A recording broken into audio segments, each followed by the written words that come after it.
Hello. अगर आप environmental law का पेपर दे रहे हैं तो ये वीडियो आपके लिए गेम चेंजर होने वाली है। राइट।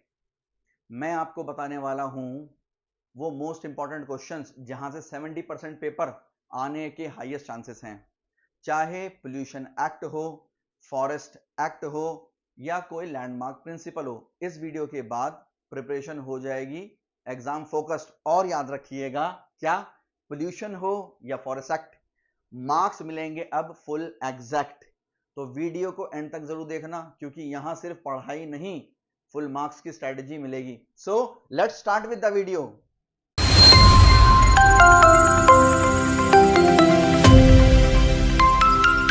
आइए,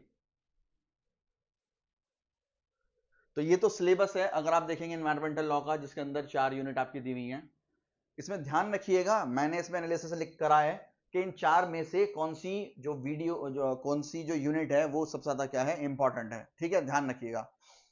आइए, अब आप देख रहे हैं, जैसे अगर मैं पहले बात बताता हूं आपको, जो मई 2025 का पेपर हुआ है, और याद रखिएगा इस एनवायरमेंटल लॉ का जो कोड है वो K4003 है। इसके अंदर जो 13 क्वेश्चन थे, 13 क्वेश्चन में से मैंने यहाँ यूनिट वाइज लिखा है, कौन सा यूनिट से कौन सा क्वेश्चन आया, वेटेज लिखी हुई है। तो अगर आप देखेंगे तो पहले ये क्वेश्चन हो गया, ये 3 नंबर, ये 3, जो ज्यादातर 3 यूनिट के ही क्वेश्चन हमें नजर आ रहे हैं। 1 2 3 4 5 6 7 क्वेश्चन आए हैं। तो सबसे ज्यादा इंपॉर्टेंट जो है वो यही यूनिट है, सबसे ज्यादा इंपॉर्टेंट, ध्यान रखिएगा। ठीक है, अब आगे देखिए। ये पूरा का पूरा एनालिसिस है, जो कि सबसे ज्यादा पावरफुल, सबसे ज्यादा इंपॉर्टेंट चीज, अगर यहां पर आपने ध्यान दे दिया तो ये हो गया। अब देखिए, ये तो वही टेबल है जो पीछे वाले पेज पर थी। अब देखिए, नंबर ऑफ क्वेश्चंस जो हैं 2025 के अंदर जो आए हैं, वो 2 क्वेश्चंस आए हैं जिनकी वेटेज रही है यूनिट 1 से 14 नंबर की। अगर आप देखेंगे तो हमारे तो 2 क्वेश्चन आए हैं, एक ये रहा यूनिट 1 से, एक ये रहा। ठीक है, तो 14 नंबर के हो गए। ऐसे ही 3 क्वेश्चन आए हैं 60 मार्क के, और 7 क्वेश्चन आए हुए हैं, मैंने जैसे कि बताया था आपको, 7 क्वेश्चन है वो 66 मार्क्स के, और एक क्वेश्चन आया चौथी यूनिट से, फोर्थ यूनिट से। तो हम ये देख पा रहे हैं यहाँ पर कि जो परसेंटेज की बात करें तो ये 9.33% है, ये 40% है, ये 44 है, और ये तो हम ये देख रहे हैं कि ये यूनिट 2 और एक ही, मतलब 2 हो गई, 3 हो गई और 1 हो गई। मतलब इसको अगर अरेंज करें तो 3 2 1 आएगा। ठीक है, अगर आप देखोगे अरेंज करोगे तो क्या आएगा, 3 2 1 आएगा। तो यहां पर भी यही लिखा हुआ है कि इन यूनिट को ही क्या है, ज्यादा इंपॉर्टेंट यूनिट है, इन पे ही क्या है, ज्यादा ध्यान देना है। एवरेज की बात करें तो ये डिवाइड बाय ये 7 हो गया, ये डिवाइड बाय ये 20 हो गया, एंड सो ऑन, ये चल रहा है आगे। ठीक है, तो एवरेज हमारा इतना है। अगर मैं बात करूं एक क्वेश्चन का, तो एवरेज के हिसाब से बात करें तो इंपॉर्टेंट यूनिट ये होती है, फिर ये है, फिर ये है, लेकिन मार्क्स के हिसाब से ये है। राइट, अब देखिए, ये तो यूनिट का वो है। यहां पर मैंने क्या है, यहां पर बार डायग्राम बनाया हुआ है, अब आप देख सकते हैं बार डायग्राम। तो इसके अंदर अगर देखेंगे 66 60 ये रहा, और ये 14 और 10 है।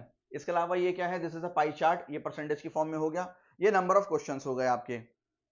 ठीक है, तो यहां पर भी अगर आप देखोगे तो लिखा हुआ है कि सबसे ज्यादा आपको यूनिट 3 और 2 पे ध्यान देना है। उसके बाद जो एक 1 नंबर की यूनिट है, उसको आप क्या है, ध्यान दे सकते हो, ध्यान दे सकते हो। राइट, क्योंकि उसमें से भी क्वेश्चन आए हैं। तो मेन जो यूनिट हो गई वो 3 और 2 सबसे ज्यादा इंपॉर्टेंट है। अब देखिए, तो हम क्वेश्चन आंसर पर आते हैं, जिसका आप लोगों को बेसब्री से इंतजार था। अब देखिए, पहली जो यूनिट है उसमें से 4 क्वेश्चंस ये आप कर जाइए, इनमें से 70% क्या है, फंसने के चांसेस रहेंगे। पहला है डिफाइन पोल्यूशन। यहां पर ये देख लीजिए, यहां पर लिखा हुआ है कि कौन से एग्जाम में सीसीयूएसई के कौन से ईयर में, और उसके कौन से वेटेज क्या था, और कौन सा मंथ था। Air pollution, define air pollution, define environment के ऊपर क्वेश्चन आया हुआ है, रेडियो एक्टिव पोल्यूशन के ऊपर क्वेश्चन आया हुआ है। इसका 2 बार क्वेश्चन ये पूछा जा चुका है, ये भी 2 बार पूछा जा चुका है। आगे देखिए, इन्वायरमेंटल डिग्रेडेशन एंड पोल्यूशन क्या होता है, what are the different kinds of environmental degradation and pollution. इसके अलावा what is called environmental pollution, what are its different kinds क्या है, व्हाट आर इट्स इफेक्ट, इसके इफेक्ट्स क्या है, इसके ऊपर भी क्या है क्वेश्चन यहां पर आया हुआ है। तो इन्वायरमेंटल पोल्यूशन और इन्वायरमेंटल डिग्रेडेशन, क्योंकि इसी की यूनिट है तो उसके ऊपर क्या है, क्वेश्चन आए हुए हैं। और different kinds of pollution, pollution की मीनिंग, पोल्यूशन के काइंड्स, और पोल्यूशन के डिग्रेडेशन क्या है, इसके ऊपर क्वेश्चन आया हुआ है। डिफरेंट काइंड्स तो मैंने बता दिया आपको। ठीक है, इनके ऊपर क्या है, आपके क्वेश्चन आए हुए हैं। आगे देखिए, यूनिट 2 में से अगर आप देखेंगे तो थोड़े इसमें अगर देखेंगे तो यहां तक 7 क्वेश्चन तक की बात करी गई है।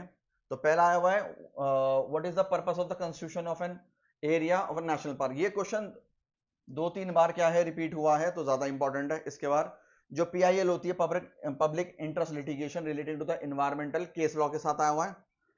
ये भी उसी से रिलेटेड क्वेश्चन है। ये सारे मतलब PIL का एनवायरमेंटल से रिलेटेड जो क्वेश्चन है वो आया हुआ है, विद केस स्टडी आया हुआ है। आगे देखिए, noise is a nuisance in penal code and health hazard होती है एनवायरमेंटल लॉ में। इसके अलावा ये 2-3 बार रिपीट हुआ है तो इंपॉर्टेंट है।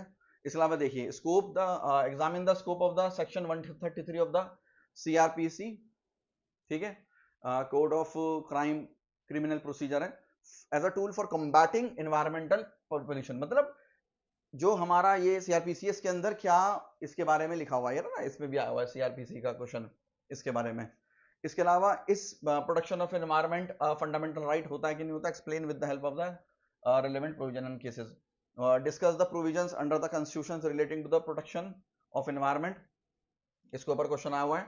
अब डिटेल्ड एक ये केस आया हुआ है PIL का, जो कि बहुत फेमस है, contribution of the MC Mehta case ये आया हुआ है, 2019 में आया हुआ। तो इसके आने के चांसेस क्या है, बहुत है। 7 क्वेश्चन ये याद से करके जाइएगा। आगे देखिए, थोड़ी सी बड़ी यूनिट है, बहुत इंपॉर्टेंट है, तो ज्यादा पूछा हुआ है। हजार्डस सब्सटेंसेस के बारे में क्वेश्चन आया हुआ है। इसके अलावा एसिड रेन और उसका रीजन क्या है, उसके ऊपर क्वेश्चन आया हुआ है। इसके अलावा protected forest and reserve forest के ऊपर क्वेश्चन आया हुआ है। इसके अलावा स्टेट एयर लेबोरेटरी के ऊपर क्वेश्चन आया हुआ है। Sewer and trade effluent under the water prevention and the control of pollution act 1974 का। ग्रीन हाउस एक्ट के ऊपर क्वेश्चन है। Environment is everything which is not me. Air polluter के ऊपर क्वेश्चन आया हुआ है। एनवायरमेंटल लेबोरेटरी के ऊपर क्वेश्चन आया हुआ है। Main function of the central zoo authority, ये 2 बार पूछा जा चुका है, तो ये इंपॉर्टेंट है। ये देखिए, बैक टू बैक पूछा गया है। एक बार इसके फंक्शन पूछे थे, एक बार दोनों बार ही फंक्शन पूछे हुए, सॉरी। इसके अलावा आइए नेक्स्ट, मेन ऑब्जेक्टिव्स पूछे हुए हैं किसके, air prevention of the control of pollution act 1981, how far the objectives of the act have been achieved. इसके अलावा रूल्स पूछे हुए हैं, laid down by the central government to regulate the environmental pollution under the act 1986। इसके अंदर भी central government क्या है, क्या रेगुलेट कैसे करती है एनवायरमेंटल पोल्यूशन को, उसके ऊपर क्वेश्चन आया हुआ है। इसके अलावा स्टेट बोर्ड की क्या है पावर, क्या होती है। इसके अलावा constitutions of the state board under the water act 1974। इसके अलावा ozone layer depletion is causing damage to the environment, concept of the sustainable development के ऊपर क्वेश्चन आया हुआ है, ठीक है, वेरी गुड। आगे देखिए, तो इसके अंदर जो है ओजोन लेयर का क्वेश्चन ना काफी आ रहा है, तो उसको बहुत अच्छे से करके जाइएगा। इसके अलावा रिजर्व एंड प्रोटेक्टेड फॉरेस्ट, ये पीछे भी था, तो उसके ऊपर क्वेश्चन आया हुआ है। और स्टेट गवर्नमेंट क्या है, इसको कैसे रेगुलेट करती है, ठीक है, ये क्वेश्चन हो गया।